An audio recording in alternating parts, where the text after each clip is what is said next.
સોમવારની સવારે આપણું ચિંતન, અને ઘણી વખતે મારા સહિત આપણામાંના ઘણા કરે છે તે વિષય આપણો છે.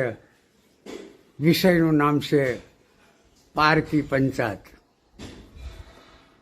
આપણે પારકી પંચાત કરતાં બંધ નહીં થઈએ અને જ્યાં સુધી આપણી પોતાની બાબતોમાં સાવચેતી નહીં રાખીએ ત્યાં સુધી આપણે કદી અંતર્મુખ કે સાચા ભક્તિભાવયુક્ત થવાના નથી.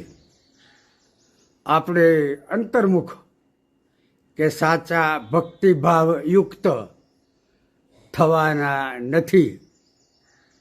પછી ભલે જાહેરમાં, સમાજમાં કે મંડળીમાં આપણે ભક્તિવાદી ગણાતા હોઈએ કે દેખાતા હોઈએ, જો આપણે પૂરેપૂરા અંતર્મુખ અને ઈશ્વર પરાયણ હોઈશું તો આપણને બહારના કશાની કશી અસર થશે નહીં.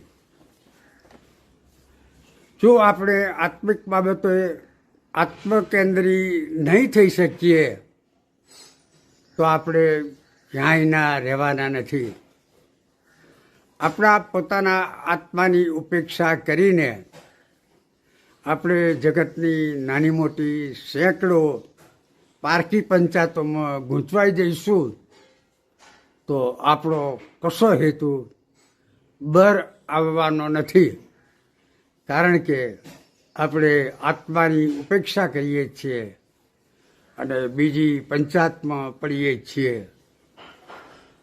જો આપણે સાચી શાંતિ અને ઈશ્વરનું સાયુજ્ય સાચી રીતે ઈચ્છતા હોઈએ તો આપણા પોતાના આત્મામાં ચિત્ત પરોવીએ.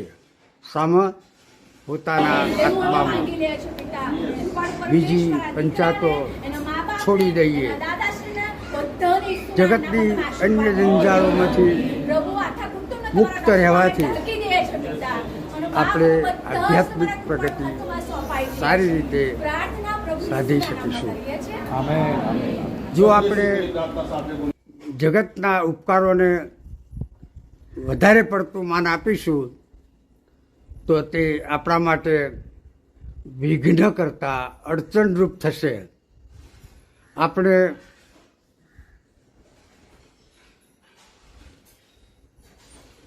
ઈશ્વરના આપણા પર થયેલા ઉપકારોને વિશેષ પ્રાધાન્ય આપીએ.